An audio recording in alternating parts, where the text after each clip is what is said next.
7.1. Yes. The only thing is that in the affidavit, does it refer to such a memo? No, Chair, it doesn't refer doesn't. to it. Okay, we'll slot it in with the understanding that it's not a memo Yes. referred to in his affidavit, but it should have been referred to, and it belongs immediately before the one that is at page MSM 457. Yes, But you have said that we must put 2.2 for the other one. for the next page. Yes, for the next. Yes, and the other page will be point 3, so Okay. that we are able to follow in terms of reference. Okay, now let's, the new memo. The first page on the new memo is MSM 457.1. Yes, Master, is then say 2, 3 for Yes, the next one? yes. Okay. 457.2 and 457.3, the last page.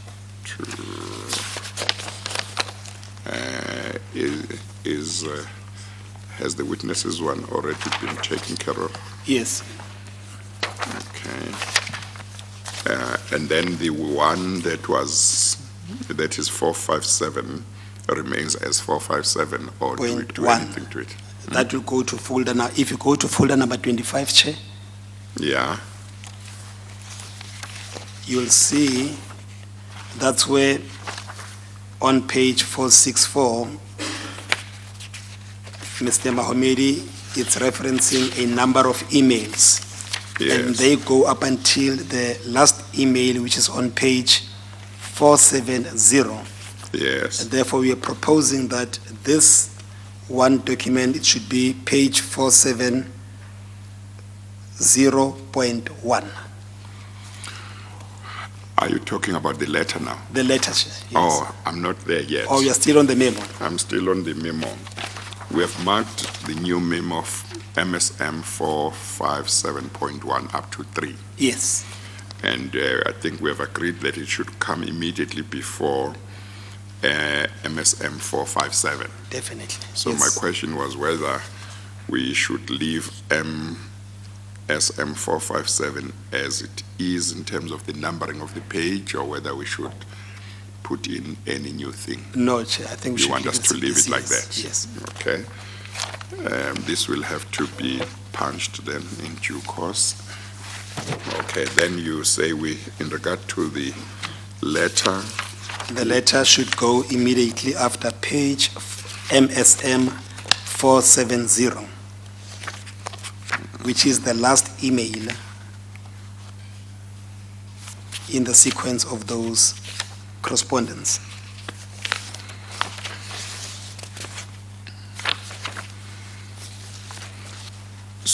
and you suggest that it should be MSM what? 470.1, so that it does not tamper with any other number. Yes. Yes. Okay, all right, thank you.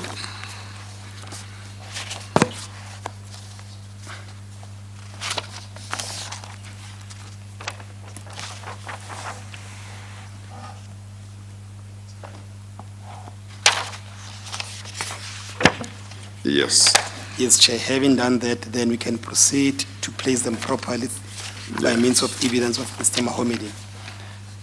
Mr. Mahomedi, earlier on, with reference to folder number 24, And maybe just before you proceed, because there is a context to the new memo, or are you going to go back to it at some stage with the witness? yes, that's what I'm... Oh, okay. I wanted to, yeah, that's fine then. With reference to folder 24, which is page MSM 457, you indicated that there was a memo. This was the memo by Mr. Ramusibudi, which was dispatched to Mr. Gary Peter, you recall. Yes. And you also referred to a memorandum preceding this one, wherein there was a clear advice not to make an interest rate swap. Do you recall that? Yes. Unfortunately, that document was not part of the papers, and you have now since located that document. Am I correct? Yes. Now, may I refer you to MSM 457.1? And then please identify that document. Chair, it's a memorandum which is unsigned but attached, which was annexed to an email from Mr. Danny Smith to Mr. Ramasubudi and Mr. Peter, which is titled 12 billion rand club loan interest rate risk explanation, and dated the 2nd of December 2015. Yes, but when you look on the face of that document, it says to Gary Peter, Acting Group Chief Financial Officer. Then it says from Petulo Ramusibudi, Group Treasurer. Can you explain how do you come to the conclusion that it was in fact from Mr. Danny Smith? Chair, as I testified earlier, the email that was sent on the 2nd of December 2015 at 10:39 a.m. from Mr. Danny Smith, which is Evidence Pack 462, where he states, my humble opinion on the interest rate exposure of the club loan, and as you will note there was a document attached to that email. This is the document that was attached to that email. Yes. So it was essentially prepared, as is stated on the document on page 457.3, that it was compiled by Danny Smith. Yes. And it was supposed to have been then recommended by Mr. Ramusubudi for submission for approval by the then Acting Group Chief Financial Officer. And we are now aware that that document did not get approved. I think you said Mr. Danny Smith reported to Mr. Ramasubudi, is that right? Yes, Chair. So Mr. Danny Smith would have prepared this document on the basis that it would be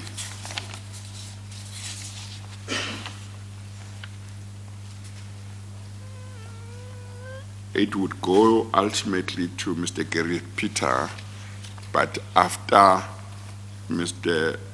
Ramasubudi had signed it to say he was recommending what was said in the memo. Yes, Chair. That would have been the flow. Yes, so the intention was that, in effect, Mr.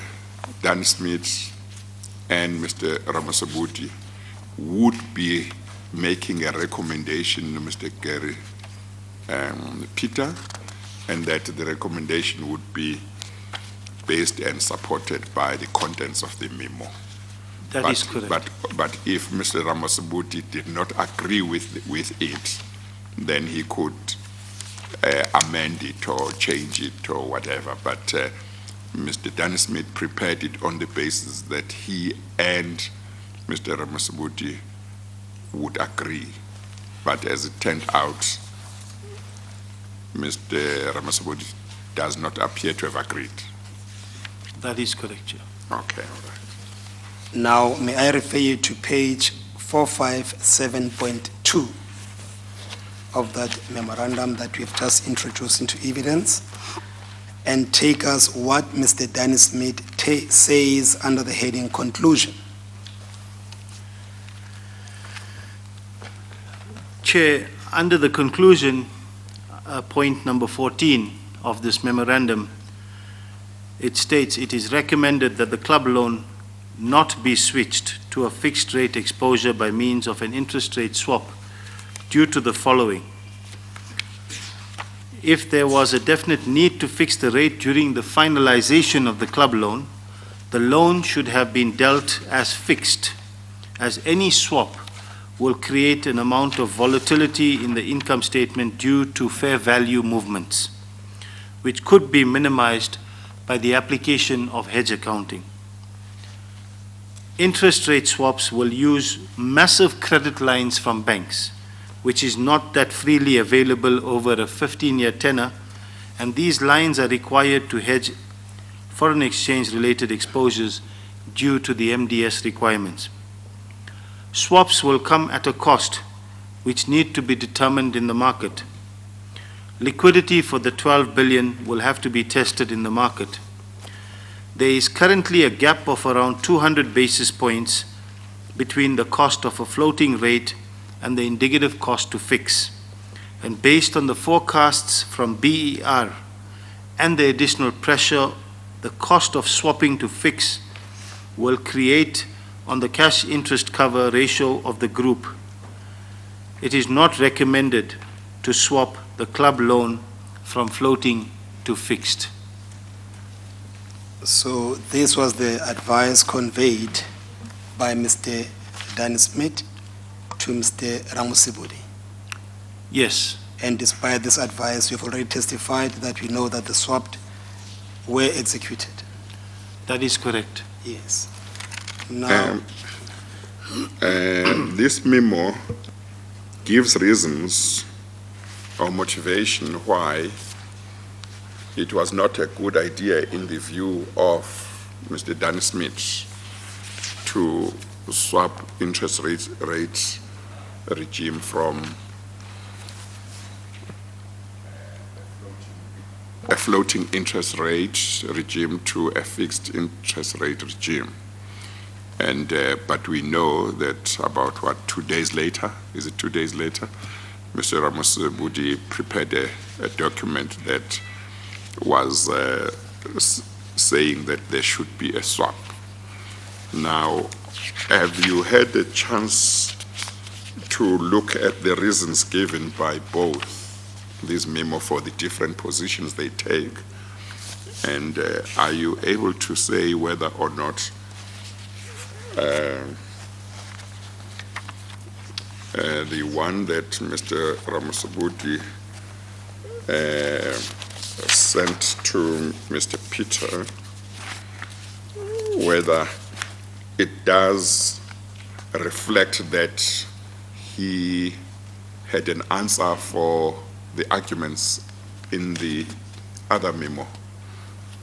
In other words, does his memo tell us that he did consider the various arguments against a swap and he had an answer for those arguments, and that's why he went ahead and didn't agree with Mr. Dan Smith's position?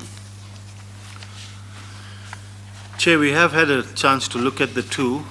The peculiar thing is that if you look at the two memos, the two memorandums, under discussion points number 4 to number 8, is essentially largely a copy and paste from one memo to the other, which actually doesn't make sense because the one memorandum is saying Yes. you shouldn't be actually executing this, Yes. and the memorandum on the 3rd of December says you should. Yes. But there's some slight nuances that have been amended. Yes. So that's the first thing. But the second thing So is that, I'm sorry, just to get that, did you say from what, 2 to 8? Chair, points number 4, if you look at both memorandum, Yeah, point number 4, on Point- each one. point number 8 or Yeah. 10. On 457.1, it's point number 4 to 10, Yeah, has largely been copied and pasted into memorandum number 457 yes, from point 4 to 8. So Okay, it's with some, okay. with some Yes. minor tweaks. yes, and that's the discussion part. Yes, Okay. And I see that on the purpose, Mr. Dan Smith's one has got one purpose. Mr. Ramosibudi's one has got three the three. purposes. Yes, Chair. Is that It's right? a difference. Yes. And then you can go on. Chair, then if we look at the key issues that have been raised by Mr. Smith, the first one is, if there was a definite need to fix, it should have been at the finalization of the club loan. That matter is not responded to in any way. Is not dealt with, yeah. No, Chair. The interest rate swaps will use massive credit lines from banks which is not that freely available. That again, when we look at the memorandum under the motivation, it's not mentioned at all in terms of how that was going to be mitigated. It's a significant risk. Swaps will come at a cost. That is somewhat addressed in the discussion, which Yeah. was a copy from the previous document. But then, if it is part of the discussion that was in Mr. Danny Smith's memo, then it can't possibly support a contradictory conclusion. Chair, the only thing they did was they used that argument and then added a line that says this eliminates the interest uncertainty for the loan and fixed the commitments for the duration of the loan.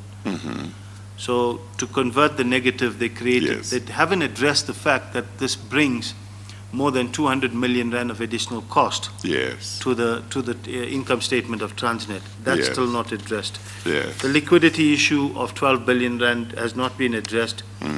And the impact of the forward curve from BER, that has not been addressed. So nowhere in the document does it actually address the risks that Mr. Smith actually raised yes. in the memo or the email of the 2nd of December 2015. Okay, thank you. You earlier on also took the chair through folder number 25 and testified on a number of emails that is past hand, and you even used the words that there was cut and paste in what was written in the email from Nedbank, which subsequently found its way into the letter of Transnet by Mr. Ramu Sibudi. Do you recall that evidence? Yes, Chair. Now, if you go to MSM 470.1, and please identify that document, and while doing that also contextualize it in relation to the evidence that you have adduced before this commission earlier on today.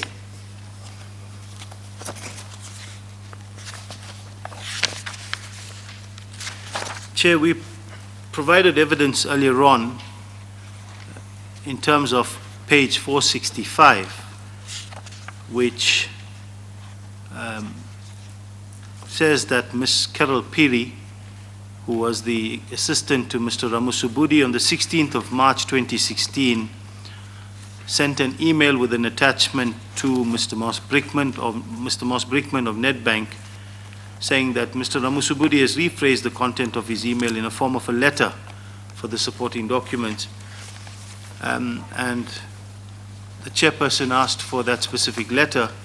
Chair, we've been able to trace that letter and provide it accordingly, where in 470.1 is a document that's in front of us, which is on a Transnet letterhead signed off by Mr. Petolo Ramusubudi on the 16th of March 2016 as the Group Treasurer, addressing that letter to Mr. Moss Brickman.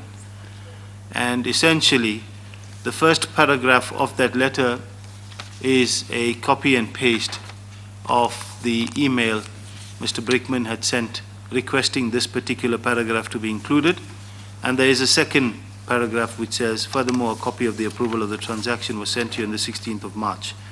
Please note the second subsequent transaction for the CPI loan novation as per the GCE approval detailing no fees for regiments as the 1064 locomotives agreement. That is the two documents that we were requested, Chair. Yes. Now, having dealt with those issues that were still pending, may we then proceed with your evidence, and may I refer you to page 28 of your statement with particular reference to paragraph 5.10.7, and take us through the summary of the payments which were made to Trillium.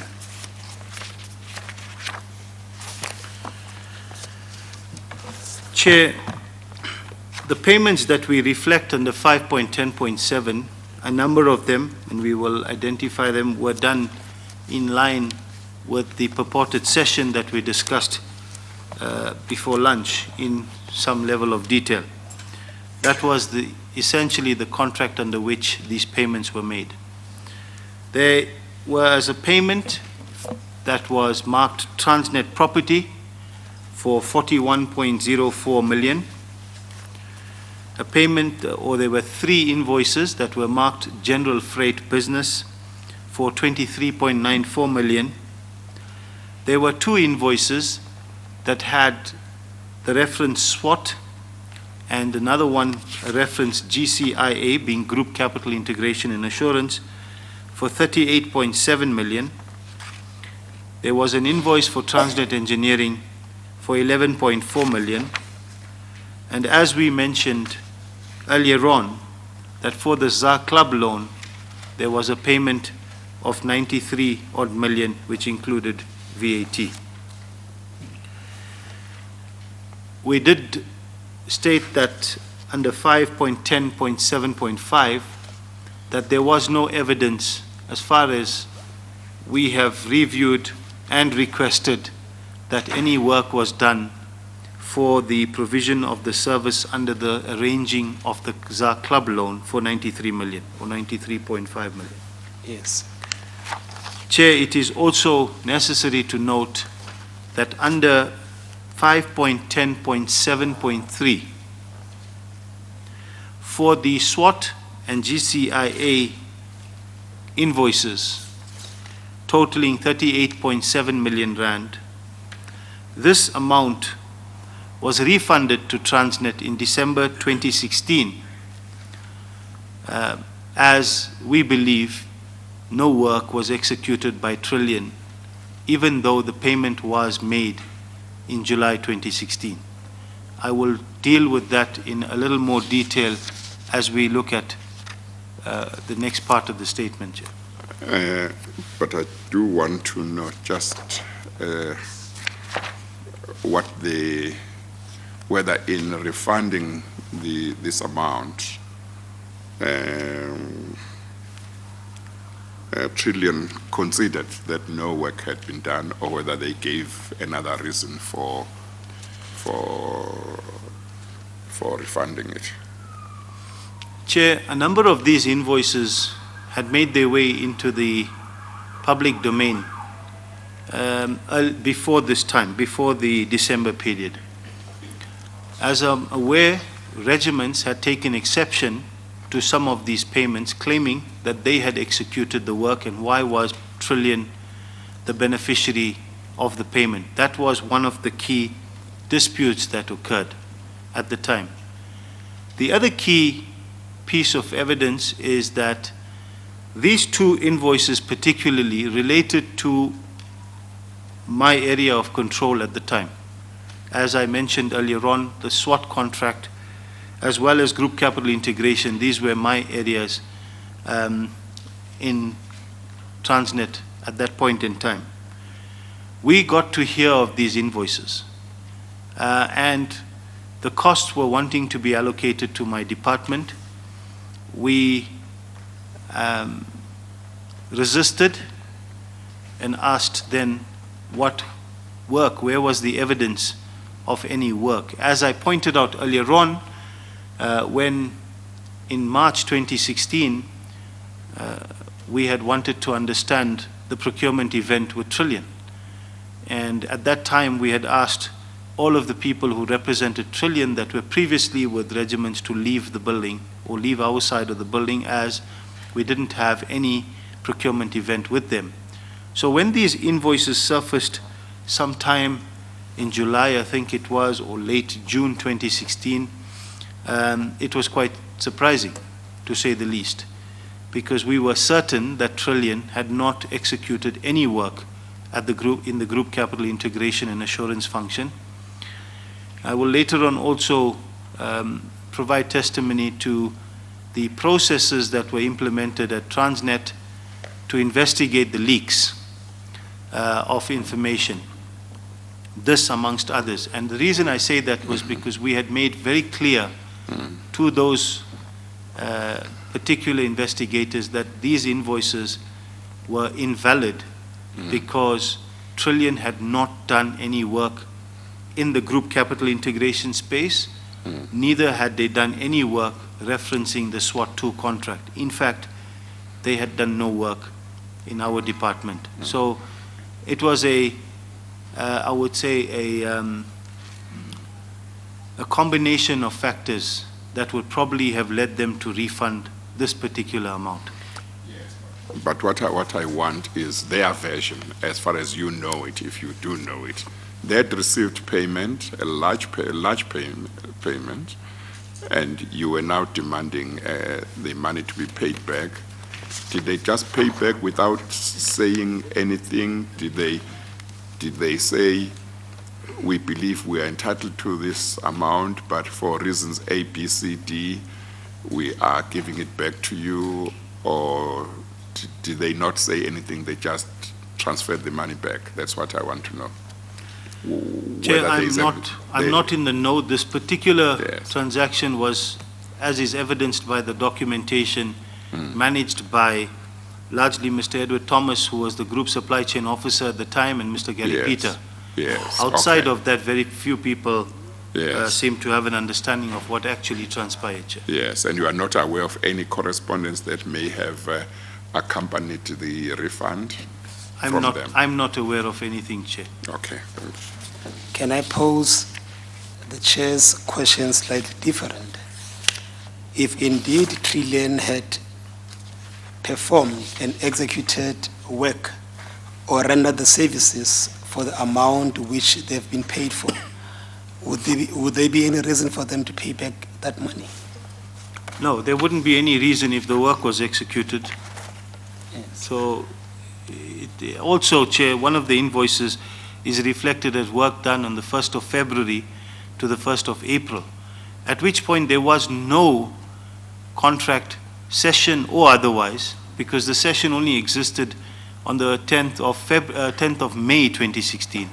So how could they have actually executed work as Trillion in February, March, and April 2016? It goes against all logic, even though it was problematic in the session in the first place. But even though it does not make sense, because these payments were, or the invoices were reflecting work done prior to any commitment Transnet had with Trillion. You conclude on this topic by identifying some of the deviations from the Transnet practice. Could you please take us through them, flowing from paragraph 5.10.8.1? Chair, earlier on, I brought to the attention of the Commission the payment process that had been implemented by our team, which required that the manager responsible will sign off. There would be an explanation of the fees, what work was actually executed, etc. Chair, under MSM 35, one will note that the invoices were all literally one-liners. Work done, fees for work done, fees for professional fees, work done, professional fees, work done to close out. It's Yeah, what pages are those folder invoices? 35. 525. Folder 35, Chair. So folder 35. Chair. My apologies. All of those invoices from page 524 through to 529. They have got the signature of two key executives. And the reason we raise this is because it would ordinarily be expected that a business process owner signs off the invoice to say that he has received the goods or service. That is Transnet practice and the payments process that we attach in MSM 36. But here we had the Chief Procurement Officer essentially signing on the invoice together with the Group Chief Financial Officer, Mr. Peter. So those signatures are identified as Mr. Edward Thomas, and Mr. Gary Peter. As I said, it is not appropriate for the person not receiving the service. If the service was provided, there would have been a process owner in Transnet who would sign off to say he accepts the service, the quality of the service, and the product that was delivered. Well, I still haven't found where those invoices are. You said Folder 35? Divider 25. 35. 85. 35. Looks like today, as the day progresses, the equipment is making sure that I can't hear you. It's 35, Chair, and you'll see what Mr. Mohammed is talking about with lack of information or any particularity pertaining to why those invoices should be paid. And he was also giving testimony on who signed those invoices, and contrary to what is the practice of Transnet as contained in one of the documents in folder number 36. It looks like the signatures that appear on each of the invoices are signatures of the same people. Is that correct? That is correct, Chair. And you were making a certain point about the people signing. What was the point you made? Chair, the signature on the right is Mr. Edward Thomas, who was the Group Supply Chain Officer. Yes. In normal processes within an organization, the procurement individual or the procurement head should not be signing invoices, Yes. because that is the process post his accountability. Because his or hers is to check that the process is correct. Correct, Chair. Not so much the product. That is correct, Chair. The product or the service delivered would be attested to by a process owner. Yes, yes. And on all of these documents, there is a lack of a process owner's signature. Yes, yes. And that is key in terms of trying to understand why these payments were made in the first place.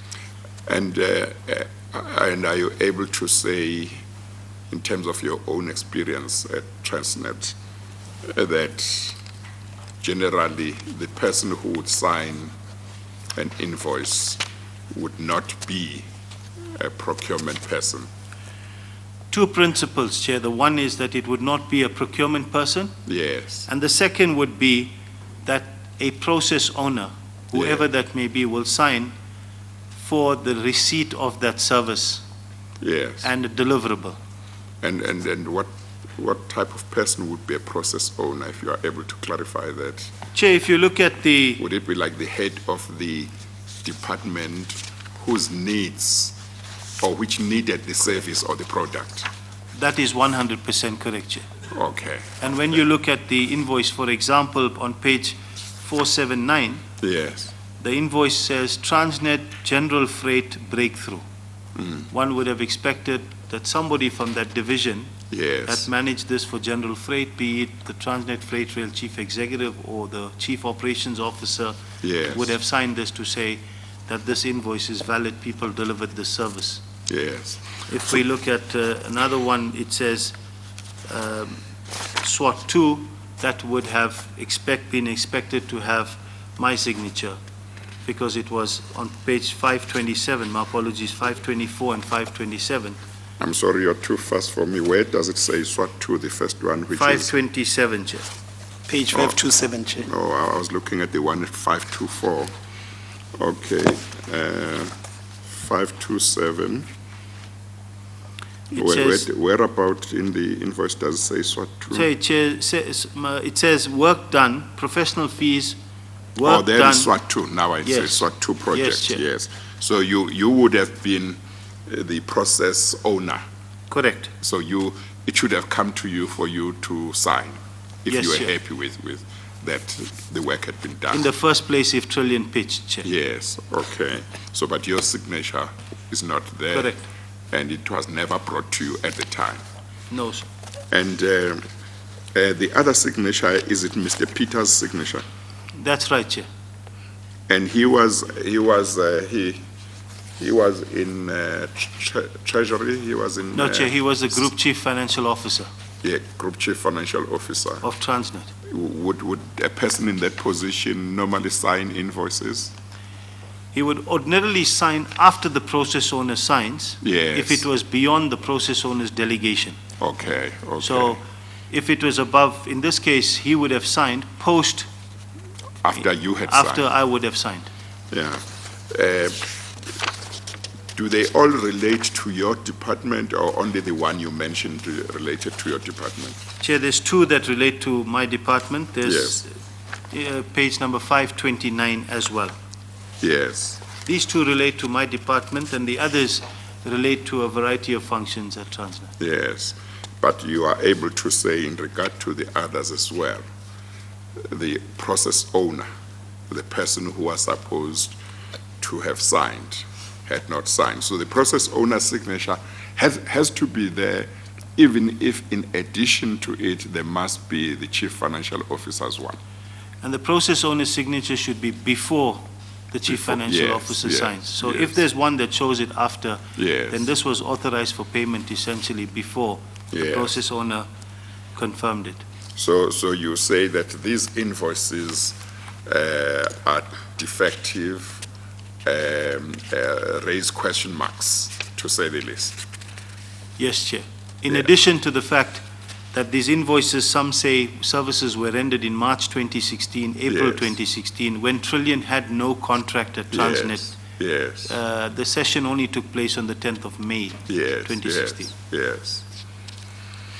Okay, thank you. Mr. Mahomedi, there is also a policy document governing the internal controls with the processing of payment. And if I may refer you to folder number 36, Chair, 36, and Holder number? 36, Thank you. and then maybe respond to the questions of Chair in relation to that document as well. And why do you believe that in this instance it was never adhered to? Chair, I think under page 532, one line amongst the entire process says, the cost center manager is responsible for all appropriate documentation supporting the invoice, such as agreements, order forms, tender documents, quotes, or goods received. So it is largely the cost center owner or the manager receiving that specific service. And in this case, as I've mentioned, that did not follow that due process. Where is the sentence that you just read about all cost center manager or something? Chair, page 532, Yes, I'm there. the section 1.2 supporting documentation, Yes. it goes through and then somewhere in the middle of that, I think the Oh, third okay, bullet. the third bullet point. Yes, Chair. So would the cost center manager be the same as the person you referred to as the process owner? That Or would are they different ordinarily, people? it would ordinarily be the same person Yeah, if the costs are being allocated to my cost center. yes, but it can be somebody different. It could be. And also, Okay. Chair, under 1.3, the last bullet on the page, Mhm. it says the goods receipt is done by the requisitioner and all relevant supporting documents must be submitted to the corporate accounting, corporate center accounting in line with the dates, etc. That is also saying that the person who requests the service must confirm he received the service.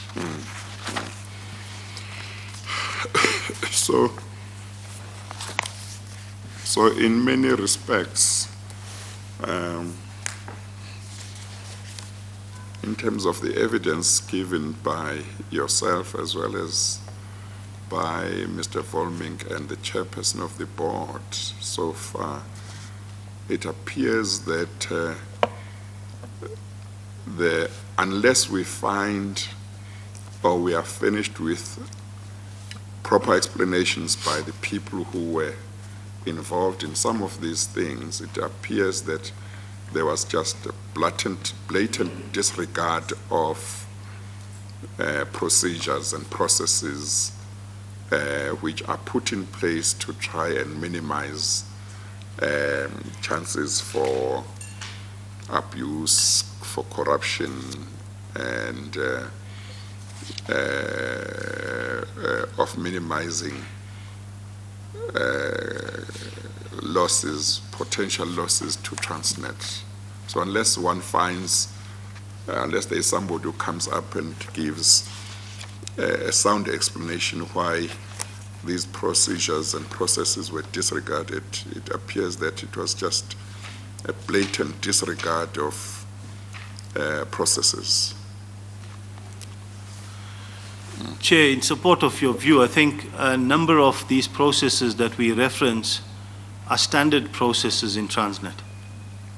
None of them are complex, none of them are difficult to follow. We've been doing this in a particular way for a long period of time. Of course, it is possible that some of the persons or all the persons who may be implicated in disregarding these processes may come forward and give plausible explanations for why the disregard of those processes and procedures was justified and so on. So we will wait and see. But in the absence of that, it does appear that some of the acts of disregard were may have been quite blatant. Yes. You conclude on that topic on paragraph 5.10.8.2 and 5.10.8.3. Can you simply summarize for the chair some of the points which I'm sure that you have already highlighted? Yeah, I think key to this is the processes were not followed for the payment of trillion invoices. The second point is that in a number of cases, the services that were supposedly rendered were before Trillion had any valid procurement event. It was before the 10th of May, even if we question the session, but before the 10th of May 2016, it's clear from the invoices, some of them date back to 19th of February 2016. So all of the payments to Trillion are at best questionable, Chair. And we did receive a refund for 38.6 million rand, and that is not normal in any of this kind of situation. Yes. Well, I see that you mentioned in your statement that you received a refund of the 38.7 million rand from Trillion, and you say there was no work that had been done by Trillion in regard to that amount. But you also say that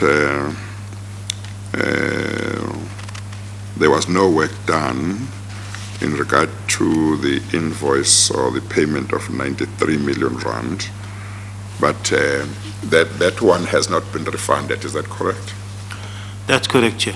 Yes, and you are not aware whether that no work was done is being disputed or not?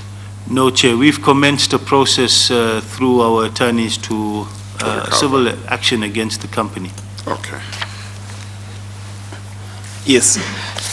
We can now proceed to deal with the facts pertinent to Inkonkoni Incorporation.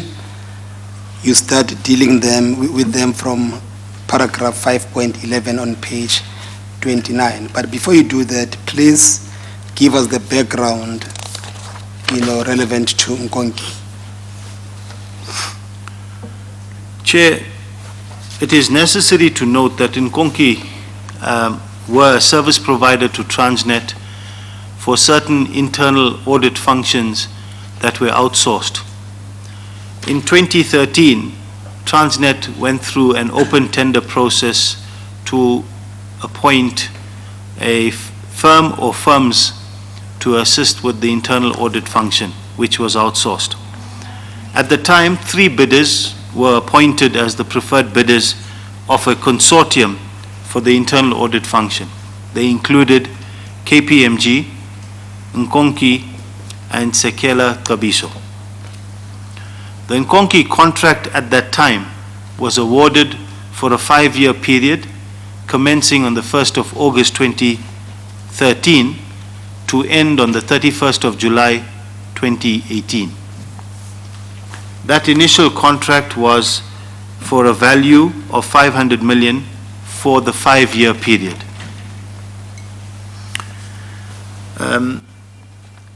In around March 2018, there were a number of announcements made by various authorities in the accounting, auditing profession, including the Auditor General, at the time asking for state organs to consider termination of contracts with Inkonkoni as a result of a number of press articles that appeared relating to their association with the Guptas. Transnet followed suit and terminated the internal audit contract prior to the 31st of July 2018. We have reviewed some of the contracts that Inkonkoni had, and we note the following. In around January 2017, Transnet received unsolicited bids. Chair, I'm on page 29 of my statement under 5.11.2.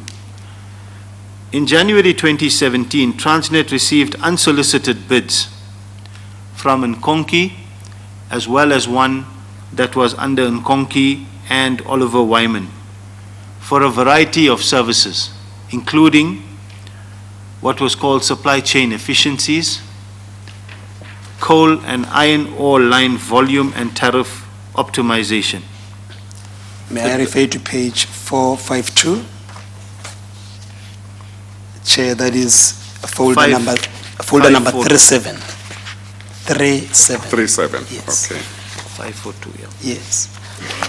And if you could please identify that document for us. Chair, this is a document that Inkonkoni had submitted. This is one of the documents. Yes. Chair, at that time, in early 2017, as I said, Inkonkoni had already was providing the internal audit service, and they had an existing contract for that. In a memorandum dated February 2017,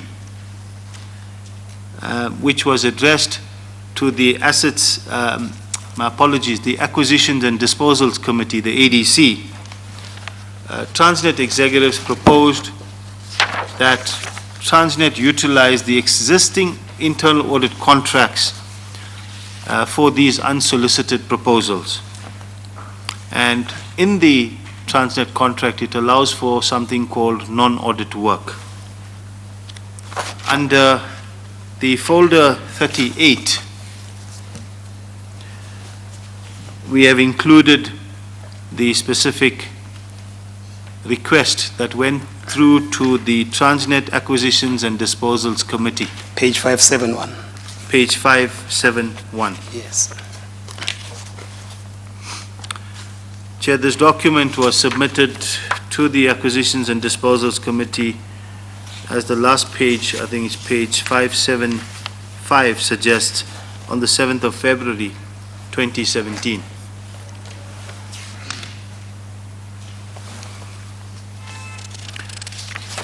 Chair, what is also noteworthy from our perspective is, I don't think this is too clear, but the Acquisitions and Disposals Committee approved this particular submission, and the value that was marked in the submission says that it should not exceed 500 million in consulting fees. Now, the 5-year contract for internal audit services was for 500 million. However, this particular extension in value or increase in value was not to exceed 500 million. This is a breach of the National Treasury notes that have been in place since some of them 2016 and others from 2008 on two fronts, Chair. The suggested extensions under my statement, page 30. I'm sorry. You may have lost me somewhere. The memorandum at page 571, it is addressed to the Transnet Acquisition and Disposals Committee, which is a committee of the board. It is signed at the end at 575 by Gary Peter, Group Chief Financial Officer, and Piwe, I don't know whether it's Shinga or Silinga, Chief Legal Counsel, and he or she recommends, and Siyabonga Kama has signed it. Mr. Siyabonga Kama has signed it as Group Chief Executive. They all recommend what's in the memo. Have you referred to any response from or decision by that committee? And did I miss where that is? Chair, on page 576. Yes. I think this is unfortunately a very difficult page to read. Or maybe before we do that, what did you say was sought to be achieved with that memo, the purpose, which is obviously stated in paragraph 1 there, 571? Maybe read it, Mr. Mahomedi. Read the purpose, the contents of the purpose into the record. Chair, this memo, as you correctly point out, is from the Group Chief Executive to the Transnet Acquisitions and Disposals Committee. The purpose of this memorandum is for the Acquisitions and Disposals Committee to recommend that the board approve the appointment of consultants for the cost savings and efficiency proposal for the ISCM, which is Supply Chain Management, from Inkonkoni, which was approved as a permitted non-audit service by the Audit Committee. Yes. The iron ore and coal revenue enhancement program proposals for Transnet Commercial from Inkonkoni Incorporated, which was approved as a permitted non-audit service by the Audit Committee, and then delegate authority to the Group Chief Executive to sign all documentation, including the contract documentation. Yes. Now, what the chair wants to know is whether what was sought in that memorandum, was it ultimately granted or approved? And before that, just confirmation that the cost and savings and efficiency proposal for ISCM, which they say is from Inkonkoni Incorporated, refers to the document to which you referred a few minutes ago. Yes, Chair. That's so. In other words, they received this document from Inkonkoni, and then they were in agreement with it. They were proposing to the Acquisitions and Disposals Committee to say, please approve that we do this. That is correct, Chair. Okay, all right. Then you can proceed. And then the committee makes a decision. Yes, Chair. Under the document numbered 576. Yes. This is essentially the minutes of the Acquisitions and Disposals Committee meeting number 7/16/17 FY, held on the 13th of February 2017 at 10:05 at boardroom 4901. Do you have a better copy of that document, Mr. Mahomedi? Yes. Yes, will you please also mark as one of those documents that we have to exchange from the files, because there are quite a number of them which are not quite legible. We will, through your benefit, just listen to you and try to follow what you'll be reading in this document. It's difficult to read. Chair, the document is the constitution of the meeting, the members that were present, Mr. Stanley Shane, Mr. Gama, Ms. L.C. Mabaso, and Mr. Zede Nagdi. These are the members of the committee. The chairperson was Mr. Shane. In attendance were a number of Transnet executives, and then we had partial attendance. On the right-hand side, I think it's 5.6.4.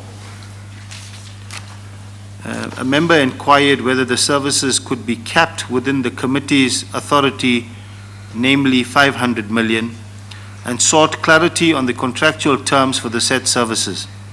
Management confirmed that the cumulative delegated authority of the committee for appointment of consultants is 500 million, and that the costs could therefore be capped within the approval limit of the committee. It was further agreed that the Board of Directors would be informed of the decision through the standard practice of tabling the committee's resolution register at the next committee meeting.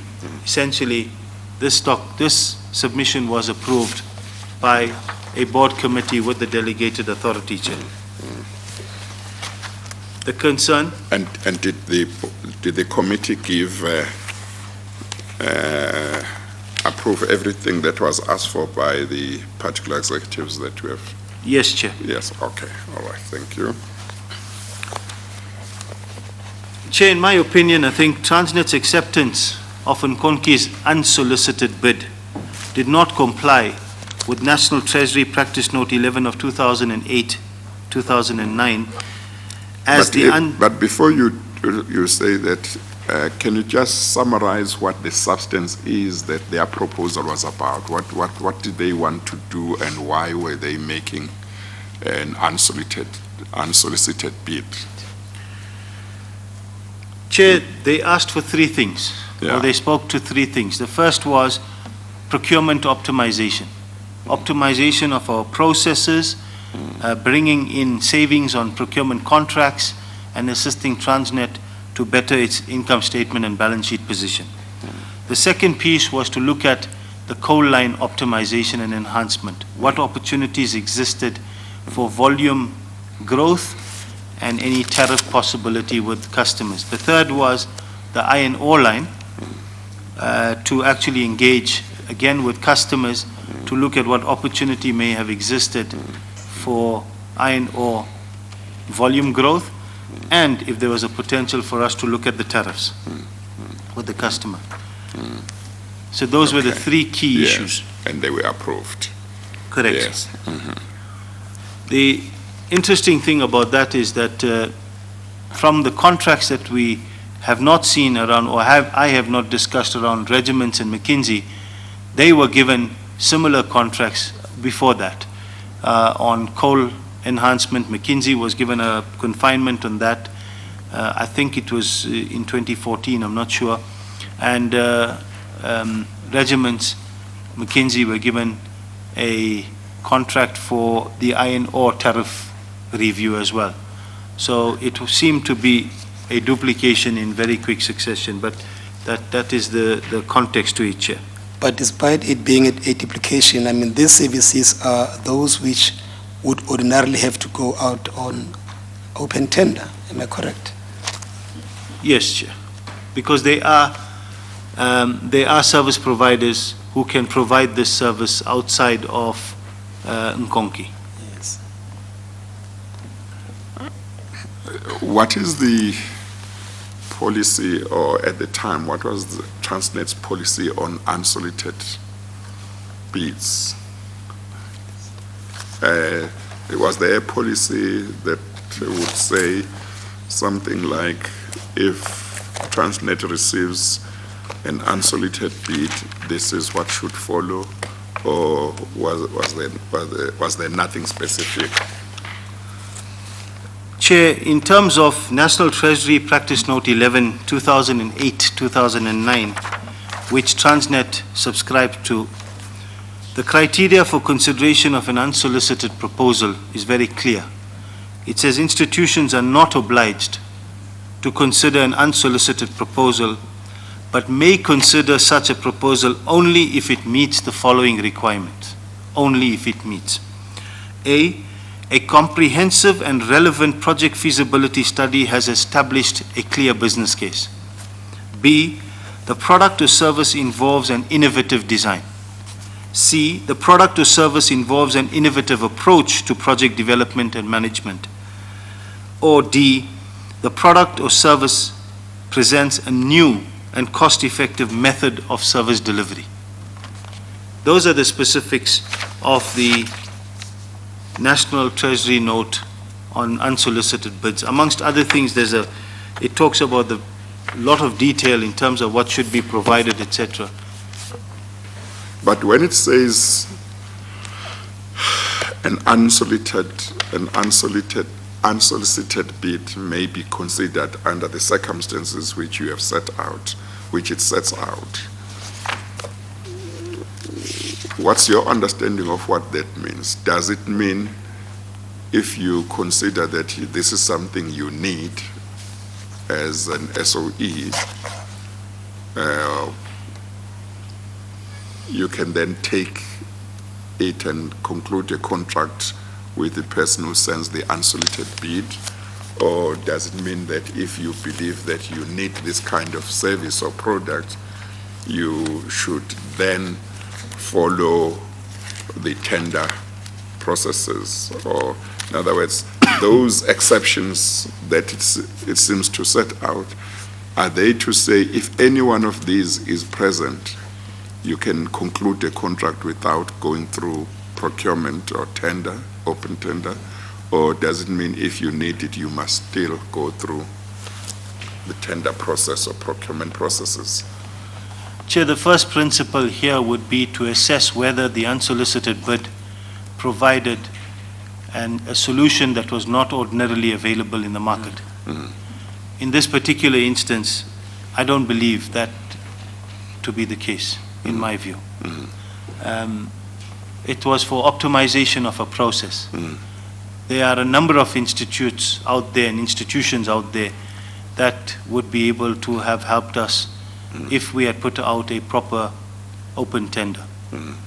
This was, again, not just a confinement.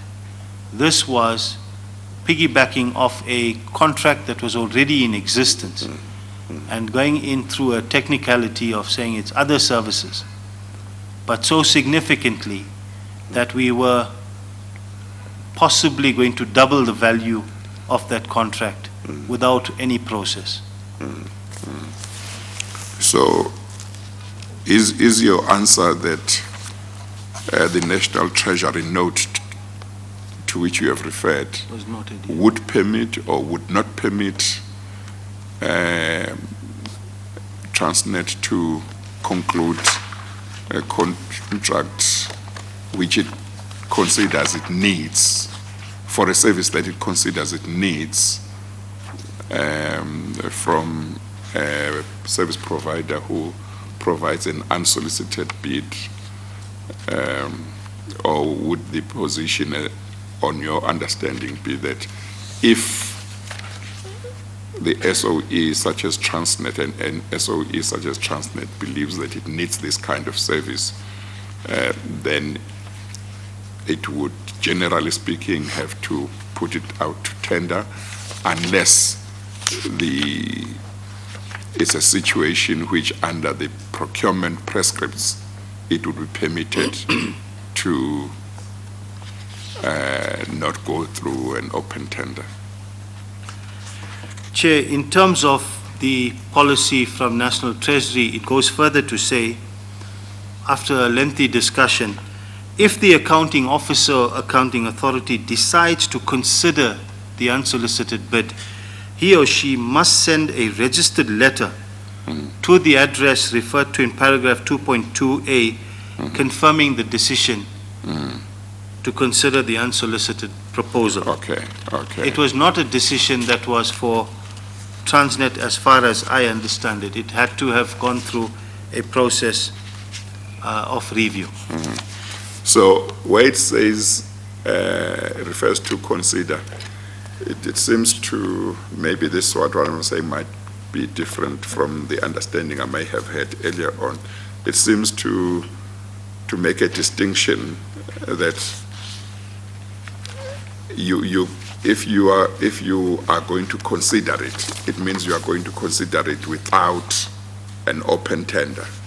Then there are certain circumstances which must be present before you can do that.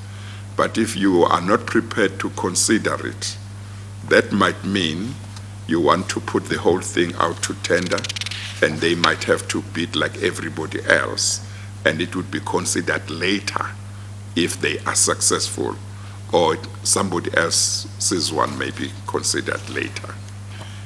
Chair, in terms of this document from National Treasury, it's clear. It says if the unsolicited, but further down the document, if the unsolicited proposal is concluded, then the institution must prepare and issue bid documents. The process to be followed when procuring a service provider, it goes on to say preparation of an RFQ or a request for qualification to test the market for the existence of other private entities capable of product or service, preparation of a draft contract, etc. So Okay. it's not giving a blanket authority to say Yes. consider it. Yes. Yes, you considered it, then give the Yes. work out. Okay. It follows some process. And all of Okay. those issues were not adhered to by when this bid was approved or accepted by Transnet. Not to our knowledge. Yes. No. But there are other compelling reasons which you wanted to bring to the attention of the chair. For instance, at the time when this unsolicited bid was submitted, Inkonkoni had an already existing contract of 500 million. So this one was in addition to that one. It was on top of that, yes. So meaning that it took the value now to 1 billion to 1. To 1 billion, had we allowed it to continue. Yes. And now you conclude on the last sub-paragraph, 5.11.3.2. You can take the chair through that last paragraph. Chair, just before that, I also want to provide clarity that we did not spend this money. Yes. In around the time that this was identified by ourselves in June, July 2018, all of this by May, when all of the issues were also being raised through the media, Transnet had paid 26.1 million rand for these related services, with a further 16 million rand that was outstanding and remains outstanding as we dispute this amount. My apologies for that. I think under 5.11.3.2, what we're saying is the 100% increase in the value of Inkonkoni's contract is also a contravention of Treasury Practice Note 3 of 2016-17, dated 19th April, that limits 2016, that limits the variation of contracts. And this is a deviation, a variation of the contract to a maximum of 15% or 15 million. When we go and do the calculations based on what was included in this memo and the approval of being under 500 million, the under 500 million is not necessarily a definitive sum, but if you do the calculations based, this had to have been submitted to National Treasury for their review and their input. It had not gone to National Treasury. It took the Acquisitions and Disposals Committee approval as being final. Yes. That was not the case. Yes. Now we can proceed to deal with the T systems from paragraph 5.12. Chair, there's a number of issues around T systems that have been made public. However, in my testimony, I do not deal with the details around that. Safe to say that in my role as the General Manager of Finance at Transnet Group Capital, between September 2016 and the 15th of May 2018, we identified that the division was paying for approximately 2,200 computers when the division only employed about 1,100 people. It's a process that we undertook to identify, track these computers. We found that 450 computers were ordered in July 2015 that were never utilized by Transnet. Seems to have gone missing. We couldn't find these computers. They did not. Had they been delivered? They had been delivered to Transnet offices and then had been moved to unknown locations. It came into the business. It was not even preloaded with the Transnet software, because the Transnet software has got tracking software which is loaded on. We could not track these computers. The reason we put this on the table is that all these computers were leased through T-Systems, through the T-Systems contract, which was contracted to entities like Zestilo and later to Innovent Rental and Asset Management Solutions. Both Zestilo and Innovent had ownership linked to Mr. Salimesa, an associate of the Guptas at the time and a major shareholder of Trillion Capital Partners as well. Yes. So how many computers altogether were delivered and were paid for, delivered, but had disappeared? We believe it was more than 1,000, Chair, in one division.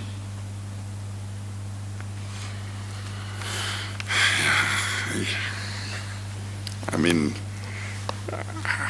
how much would that have been in terms of what that division lost? Chair, it ran into a few million rand a year because these computers were all leased.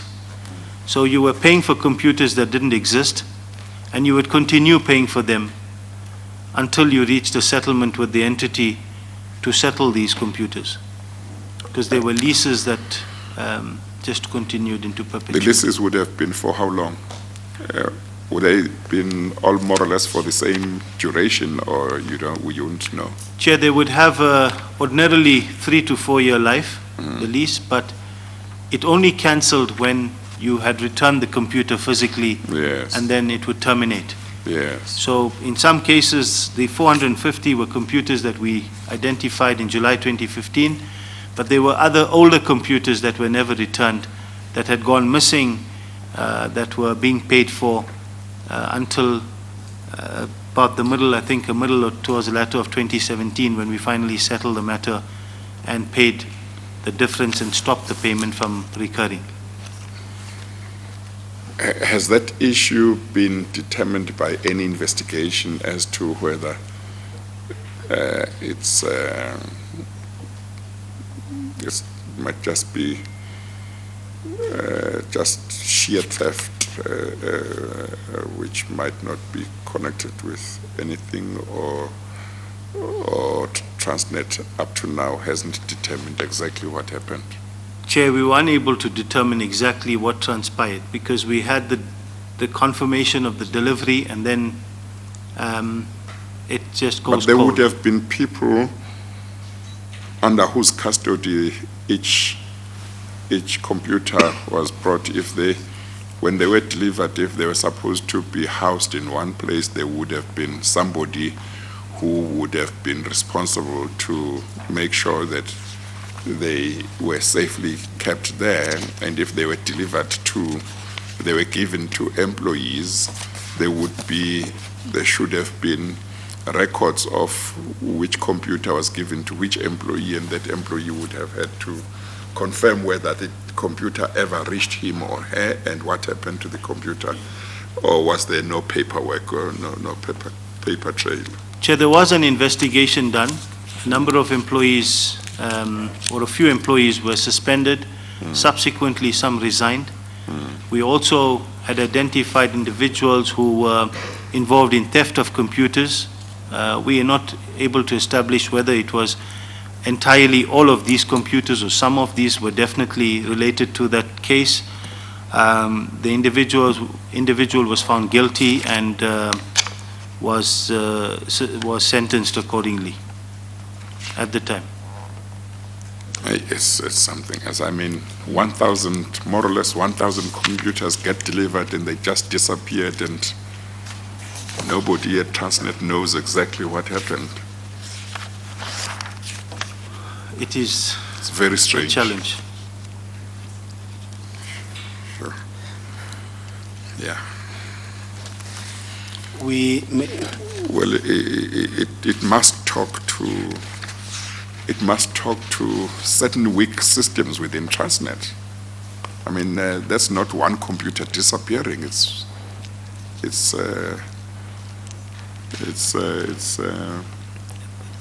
lot of computers. How can they just disappear and nobody knows who took them, when they took them, and where did they go?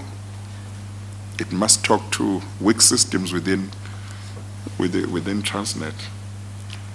Chair, I think that's a key thing we looked at. It was as to whether this was an intentional weakening of the system, whether it was something that happened, and I think the jury is still out, but there was definitely some involvement of different individuals to weaken the system, so that things like this would go undetected for periods of time. Because even those who weaken the system, it should be possible to determine them. It should be possible to determine who did that, who was responsible for that.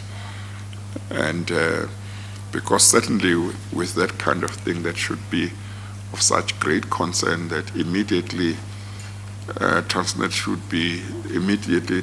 discovers this kind of thing, they should be wanting to see what do we put in place to make sure that tomorrow we don't wake up one morning and find that Transnet doesn't have a single computer throughout the country. Chair, I think at that time, this goes back to 2016, there was a considerable change in the management of that division. There were a number of executives that were moved, a number that were suspended, and an entire new management team was taken into that division. That's when this was discovered.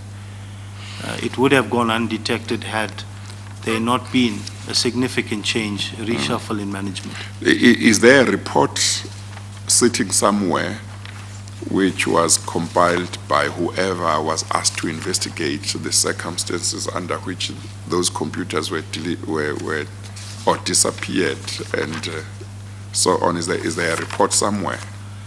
Yes, Chair, there should be a report somewhere. Yes. We will try to locate that report because this matter was reported to the forensics team to look at.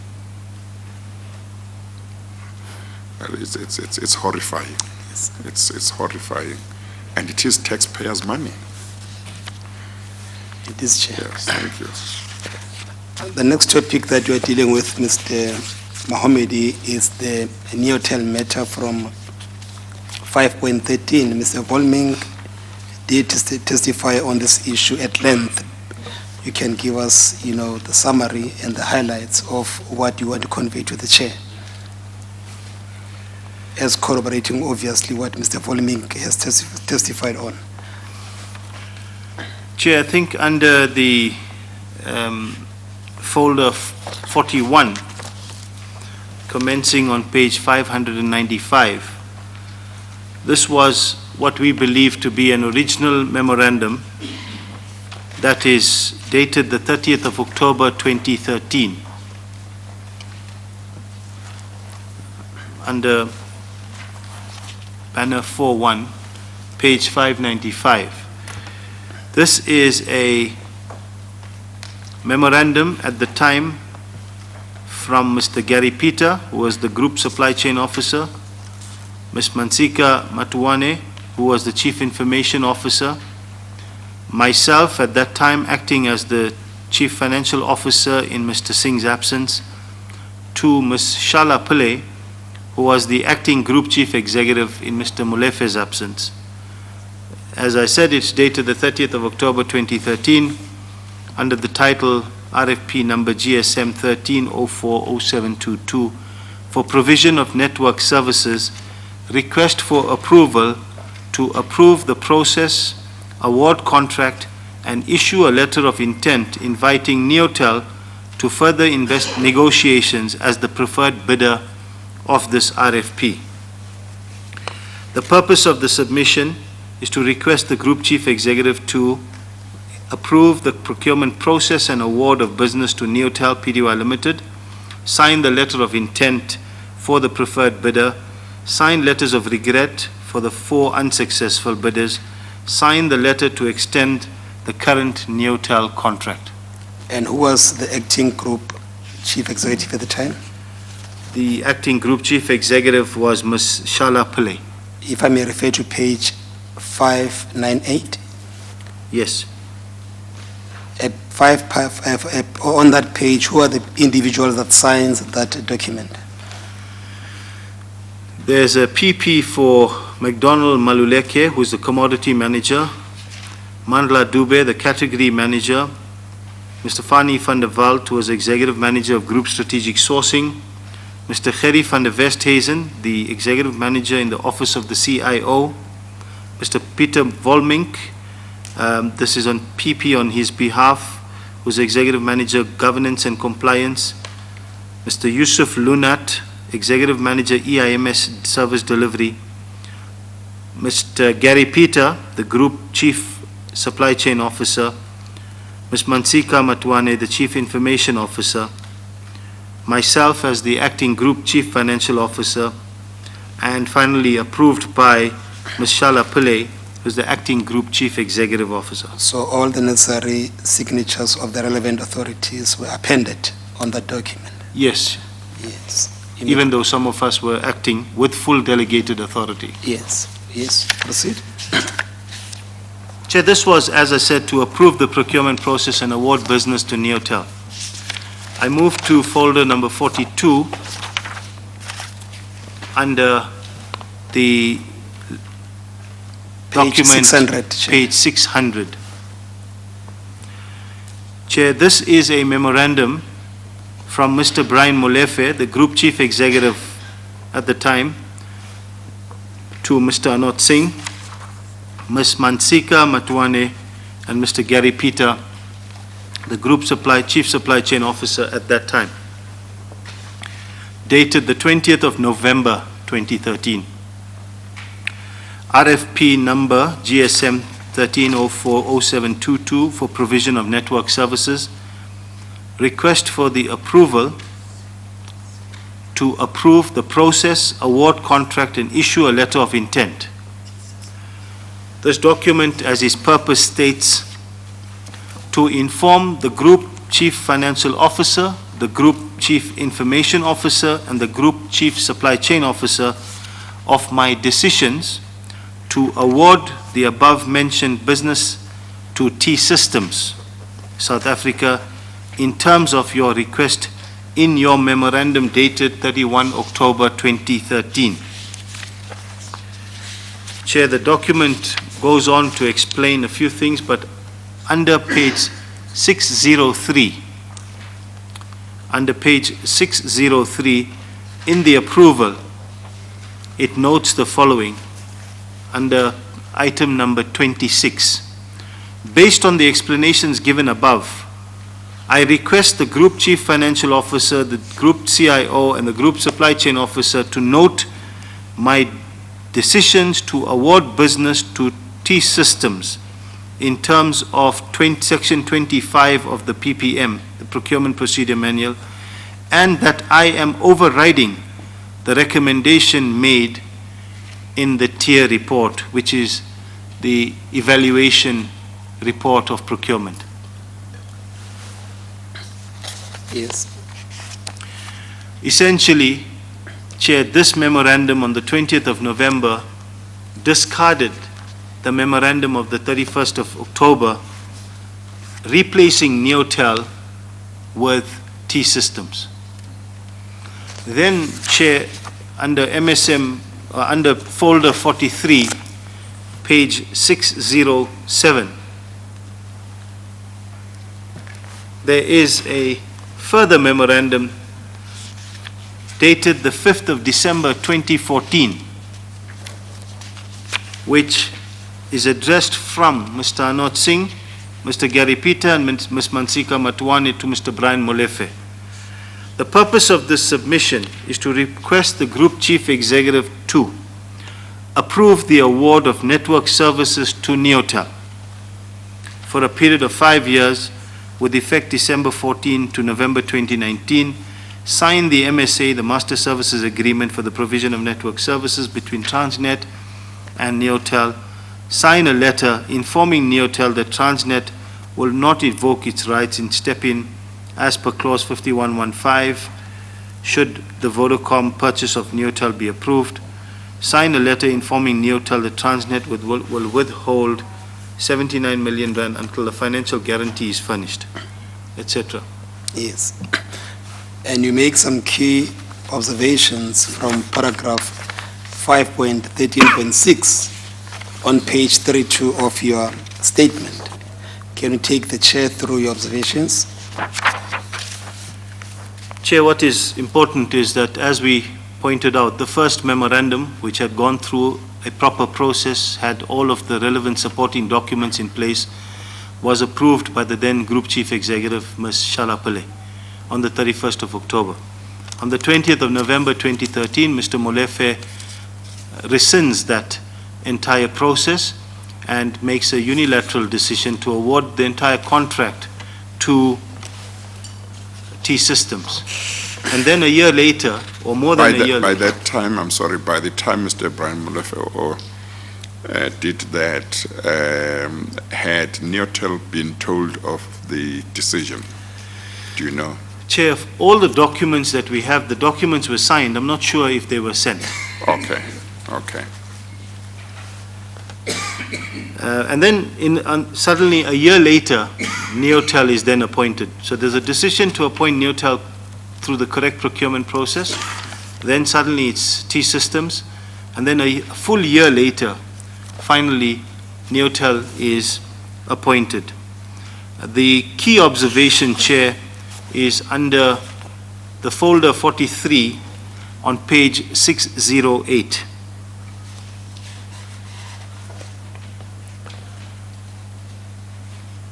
And that talks to the fact that the transition cost moved from 175 million to 225 million. And in terms of what is provided, there does not seem to be an adequate explanation as to why the transition cost moved by approximately a clean 50 million rand. That's the first observation. And the second observation was that in the first memorandum, the suggestion was a 3-year with a 2-year option, and this memorandum was effectively now being given for a 5-year contract option. Those are the key issues on the Neotel process. Yes. You obviously have had a chance to examine Mr. Brian Molefe's reasons for going against the decision that had been taken, which you had supported by way of the memorandum to which you refer. Are you able to say something about the two sets of reasons? On the one hand, the reasons with which you associated yourself for saying Neotel must be awarded, and the reasons that Mr. Brian Molefe gave for overriding that position. Chair, I think in reviewing the document, one finds that there's a fairly technical discussion around who is the final authority when there's a dispute. As far as we were concerned on the 31st of October 2013, there was no dispute. The cross-functional evaluation team had reviewed all of the relevant submissions, and they had provided to us a detailed report that proposed that Neotel was the preferred bidder. Now, in the submission from Mr. Molefe, he talks about concentration risk, as Transnet is Neotel's largest client, counterparty risk, etc. These risks existed with Neotel in the past. So I'm not sure, and from my perspective, there's a number of other issues on the CCTV cameras in various ports were not operational, etc. There may have been some discomfort, but that would have been had to have been addressed through the relevant procurement channels. Am I right to say that, assuming that Mr. Brian Molefe did have the power to make the decision am I right to say you are not in a position to say that the reasons he gave when weighed against those that are contained in the memo with which you associated yourself were such that one just couldn't understand the decision? Now, I'm not talking about whether he had the power or not, but just deciding to give the contract to T-Systems as opposed to Neotel. Chair, what is not necessarily sitting well from an understanding perspective is why, as the Chief Executive, he prepared the memorandum himself, why it's not supported by the Supply Chain Office to concur with his assessment, the governance team or a legal representative to agree with the principles that were espoused in that document. That's the first thing. The second thing, in hindsight, obviously, Chair, one is not clear as to why we then went back to the original decision with an additional 50 million rand price tag. I know we have, I've had evidence from other Transnet witnesses Mr. about Volming, that. Mr. Chair. Yes, is that where there was a court judgment?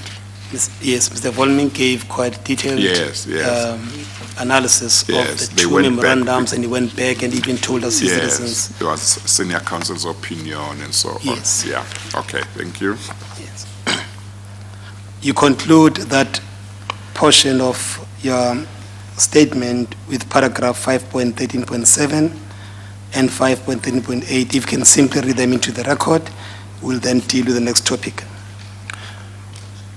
It has also been reported widely that Neotel allegedly made various payments to Homix, a known Gupta company.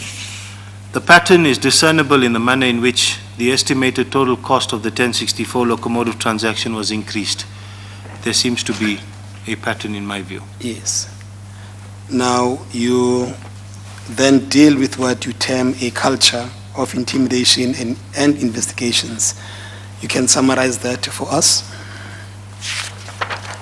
Chair, in 2016, September, there was an investigation that was lodged in Transnet to determine whether individuals were implicated or involved in the leaking of Transnet documentation. I had informed the investigators on numerous occasions that the work that Trillion did, or the work that the invoices that were presented by Trillion, there was no work performed, as I testified to earlier on, and that these invoices were authorized by Mr. Peter and Mr. Thomas, and they could not be for bona fide services. This was presented in the first interview, which was in the middle of September 2016, to a group of investigators from both the firm of attorneys, Worksmans, as well as PwC. A number of the testimony around the Trillion invoices were presented to those particular firms. We were subjected to voice analysis tests, handwriting analysis, and many hours of forensic interrogation. This commenced, as I said, in the middle of September 2016 and continued up to the beginning of April 2017. At that time, Transnet had announced a voluntary separation program for management, and I then made an application to take that up, as working at Transnet at the time became unbearable with the executives that had originally, or at the time, that were there. At some point towards the middle of April 2017, I was called to a meeting with Mr. Peter, who advised me that the Waxman's PwC teams reported only to the board. The forensic team had found no conclusive evidence that I was involved in any wrongdoing, and that my VSP application was not going to be approved, as Transnet needed the skills and experience. I'm not aware I'm not aware why my VSP was rejected, as I did not receive any further correspondence on that matter. Well, didn't you just say they said they needed your experience and skills? Yes, Chair, that was verbal communication. Or you didn't get I anything didn't in receive any writing? Okay, written feedback. in writing, okay. Yes, Chair. And now, from paragraph 7, you are dealing with the remedial action. Can I propose that we skip that topic and we'll conclude with it, and we move on to deal with item 8, which is now your personal declarations? And just summarize for us what you're stating under that heading. Thank you. I think during my time at Transnet and my career over many years, I have worked extensively with many service providers, including McKinsey, Regiments, PwC, and the like, amongst others. I would have been invited to many conferences, benchmarking visits locally as well as globally that were arranged by these entities. All of the related costs would have been paid for by Transnet at the time. I also have developed many relationships, both personal and professional, with key individuals at these firms, including, but not necessarily limited to, Mr. Parbu, Prakash Parbu, Mr. Kanan Lakmiharan, Mr. David Fine, Dr. Andrew Shaw. Some of these relationships will endure to this day. There are certain specific entities and individuals that have crossed paths with me, or I crossed paths with them over the years, that I think requires special mention. Cutting Edge and Mr. Altaf Imam Ali. Amongst my first jobs in the corporate sector, I worked at Eskom from 2001 to 2004, August, and the then Chief Financial Officer of the Transmission Division, whom I worked under, was Mr. Altaf Imam Ali. My appointment at Eskom went through normal recruitment processes, with me responding to an advert in the Sunday Times. On leaving Eskom in 2004 August, I joined Spoornet, what was then called Spoornet. This time I was approached by Mr. Imam Ali and appointed by Executive Authority under the leadership of the then Chief Executive of Spoornet, Ms. Dolly Mokhatle, who was also at Eskom in my tenure. In mid-2006, I resigned from my position at Spoornet after being approached by Mr. Johan Grimbeek, a director and shareholder of the Cutting Edge Group. I was offered a position of managing the finance division with a key focus of creating a consultancy and developing finance business intelligence software. As divisional directors, we were given a minimal shareholding in the group entity of 2%. This was relinquished in April 2008. In April 2008, after I had differences with the shareholders and directors, including Mr. Imam Ali, I had a mutual separation agreement with Cutting Edge with Cutting Edge. And as part of this process, Cutting Edge Finance was transferred to me, as it was the division that was developed by the finance team and myself, and I was given 100% of the shareholding of this company. Mr. Imam Ali has been named in articles in the media as having links to the Gupta family. Since 2008, I have had limited interactions with Mr. Imam Ali and Cutting Edge Commerce. I am aware that Transnet, through a confinement process, appointed Cutting Edge around April 2014 to provide a solution for systems analytical tool and capabilities that will enable, or that will provide key procurement metrics and analysis. Neither myself nor my department at the time, GCIA, was involved in the appointment of Cutting Edge. During the course of their appointment at Transnet, I had no dealings with Cutting Edge when they executed their mandate. Cutting Edge Finance, which is a company that I own, has been dormant since the late 2009 and has done no work for any state-owned entity post-2009. Under 8.6 on page 36, Mr. Mohammed Bobat. Mr. Bobat has been named in the media as being one of the advisors that was controversially appointed to advise the then Minister of Finance, Mr. Des van Rooyen. I purchased land in a gated complex in October 2003 with no understanding of who the other homeowners are or were. This is a freehold property and not a sectional title development and is used as my primary residence. After I built my house, I subsequently learned that Mr. Bobat also owned a freehold property in the same gated complex, and he resides at this property as well. I was appointed as the chairman of the Homeowners Association and still am the chairman. Mr. Bobat was also appointed to the association as a director, and we remain co-directors on the board of the Homeowners Association. I have no contact with Mr. Bobat outside of these meetings and correspondences as related to the Homeowners Association. I must also indicate that Mr. Bobat also worked for regiments when regiments rendered services to Transnet between 2013 and 2015. Mr. Bobat was one of the regiment's personnel that were assigned to this project. I had no direct role or influence in the appointment of regiments for these assignments. And Mr. Anand Singh? Mr. Anand Singh, subsequent to passing my BCom degree in 1995, I enrolled at the then University of Durban Westfield for the postgraduate accounting program in 1996. Mr. Singh at the time was also enrolled for this program, and accordingly we were classmates for that year. When I joined Spurnet in 2004, Mr. Singh was the manager responsible for financial reporting at the time at Spurnet. Our interactions were professional and as frequent as our jobs would have required.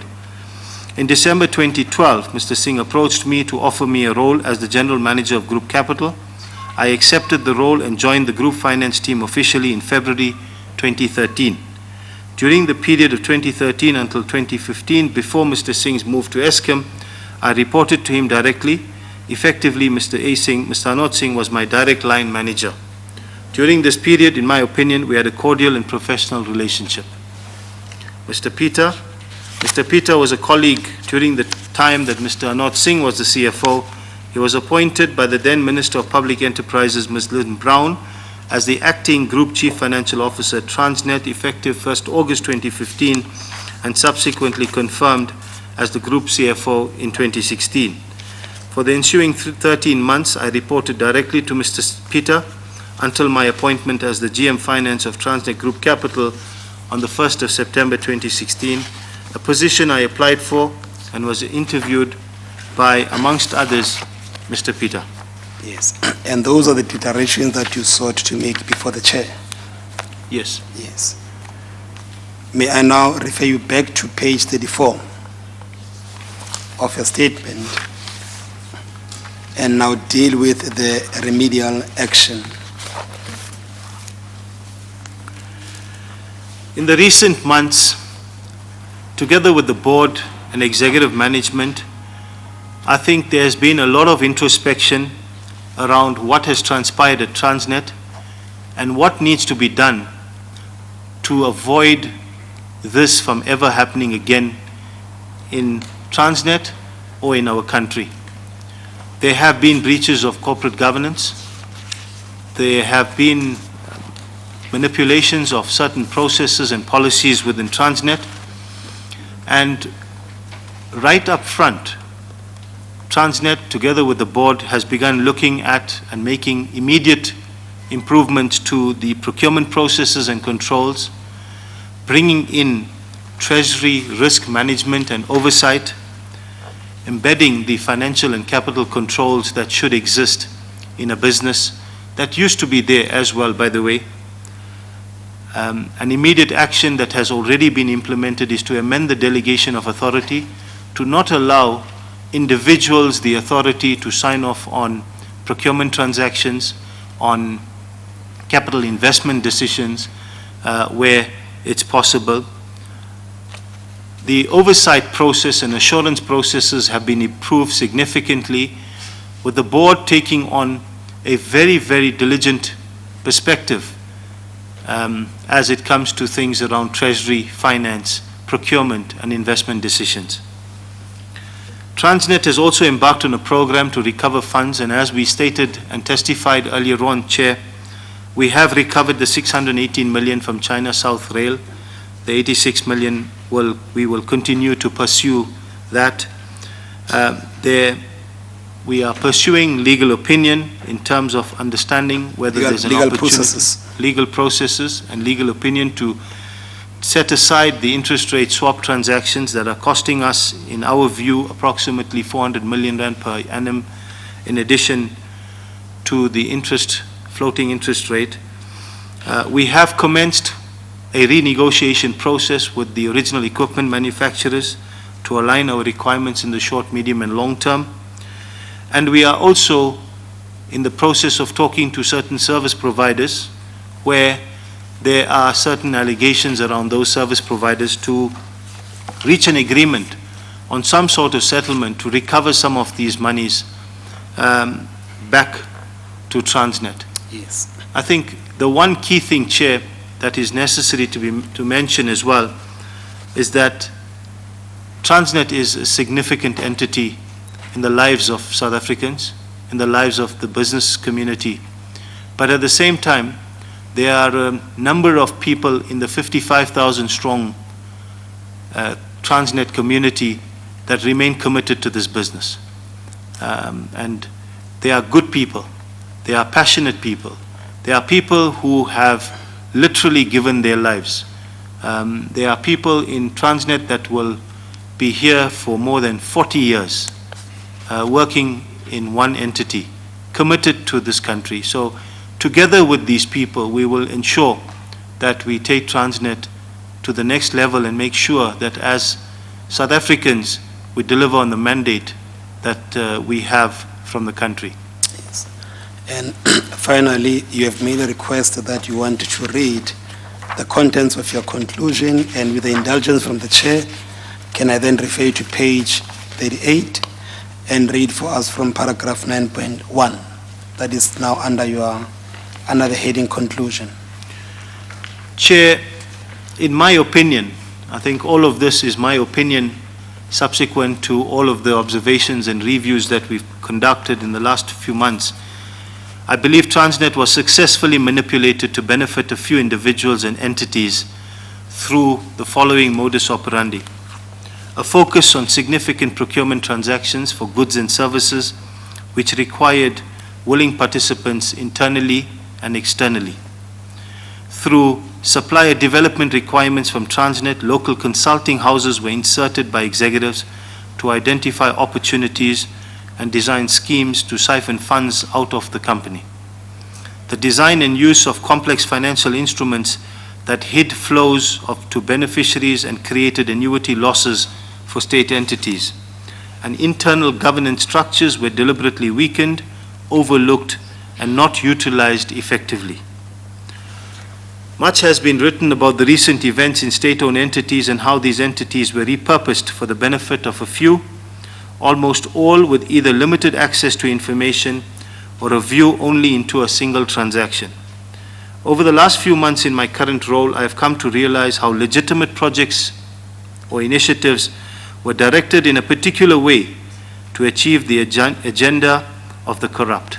In my humble opinion, the process of manipulation and repurposing Transnet was facilitated by parallel approval processes by individuals rather than selected committees, which was facilitated by what I call the duality in the delegation of authority framework. Management override in certain key decisions with no upward reporting and oversight, board approvals without submission serving at the executive committees accountable for the transaction, board processes overturning management decisions, and the board involved in procurement decision-making. The complexity of terms and transactions most in the financial instruments environment, and isolating transactions from management to avoid obtaining an integrated view of state capture. Yes. Mr. Chair, that concludes my question for Mr. Mohamedi. Thank you very much. Thank you very much, Mr. Mohamedi, for your evidence. Thank you for having come forward. And it may well be that you will come back at some stage, and I've no doubt you will come if you are asked to come. Yes, Chair. I think that we can leave it at that for now. If there are any further questions, you will be approached. Thank you very much for coming to give evidence. Thank you, Commissioner. Thank you, Chairman, for the opportunity. Thank you.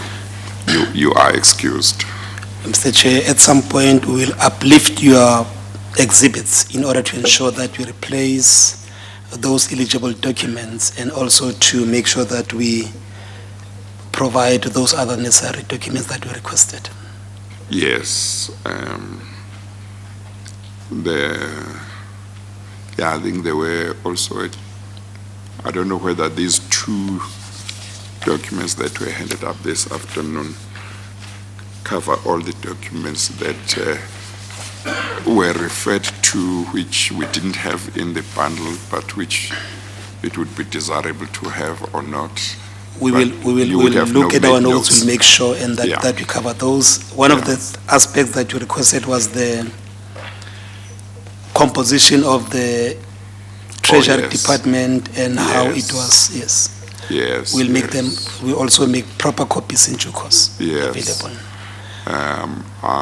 To the extent necessary, other witnesses of Transnet might actually even testify on those documentations. Yes, there was also the issue of the composition of the board or the acquisitions and disposals committee at a certain time. We have made notes of those. They'll be properly placed before you. Okay, no, thank you. And then these two extra documents will be punched and placed in the right place in the bundle. Yes, we cannot change without Mr. Pretorius saying something, Chair. Yes, Mr. Pretorius, do you have something that you want to say?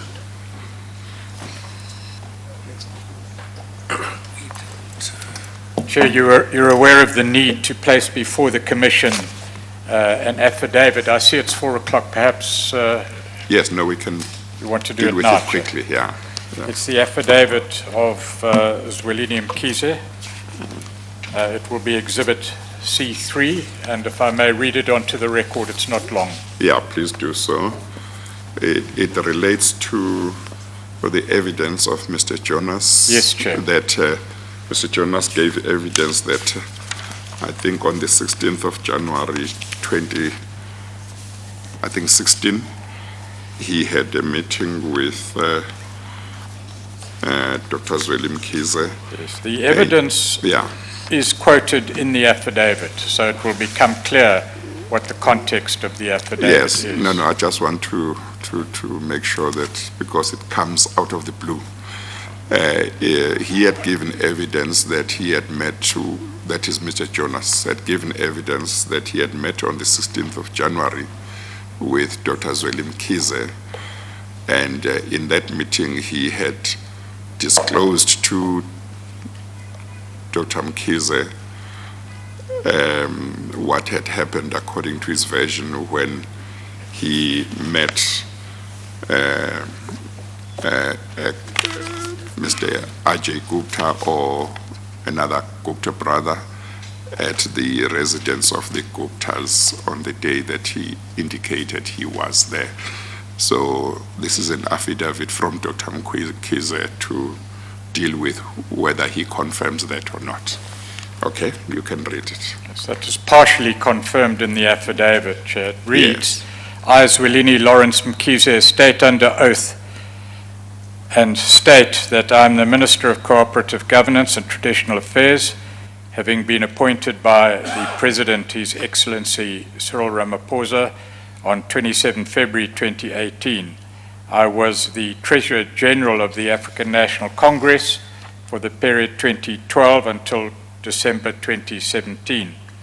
I have been requested by the Commission to provide a statement regarding an allegation made by Mr. Mcebisi Jonas insofar as they relate to my knowledge, which specifically relates to paragraph 46 of Mr. Jonas's statement. The said paragraph states the following. Subsequently, in January 2016, I had a meeting with Dr. Zweli Mkhize in Johannesburg, the then ANC Treasurer General, about another matter. During the course of the meeting, he said he had heard a rumor about the Guptas offering me an inducement to take up the position of Finance Minister, and he asked whether this was true. I told him what had occurred, and I mentioned the role played by Afana Shlongwane and Mr. Duduzane Zuma in facilitating the said meeting.